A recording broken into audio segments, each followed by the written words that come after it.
Kain na tayo guys. Ang Merienda ko sarap. sa alas 12. Ay, naku. Sa gabi. Saka may chicken. Kanino ka nakakunik? Yung ice cream. Kain na. Jollibee. Thank you for the Jollibee.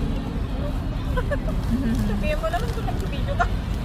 Parehang sugo na ito. Ngat-ngat ako ng tagat dito kahit malaki ang sugo ko.